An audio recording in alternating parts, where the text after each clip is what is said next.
Mummy మరి నేను మా పుట్టింటికి వెళ్ళొస్తా. అవునా? సరే వెళ్ళండి.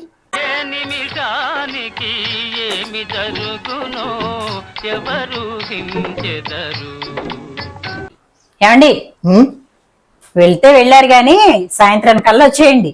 ఏంటి సాయంత్రానికా? అదేమో వెళ్తే 10 రోజులు. ఏంట్రా ఇది? దగా దగా.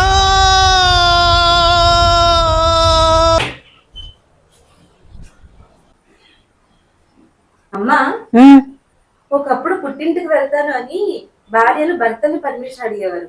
ఇప్పుడేంటి భర్తలు భార్యని పర్మిషన్ అడుగుతున్నారు? ఏ కాలంలో ఉన్నావు చిన్ను? ప్రపంచం అంతా అప్డేట్ అవుతుంది, మనం అప్డేట్ అవ్వద్దా? ఒకప్పుడంటే పుట్టింటికి వెళ్ళాలంటే ఏమండి పుట్టింటికి వెళ్ళి రావాలి అని చెప్పి భర్తలను అడిగేవాళ్ళం. కానీ ఇప్పుడంతా భార్యలదే రాజ్యం. భార్యలు అప్డేట్ అవ్వండి. ఆడాళ్ళు మీకు జోహార్లు, ఆడాళ్ళు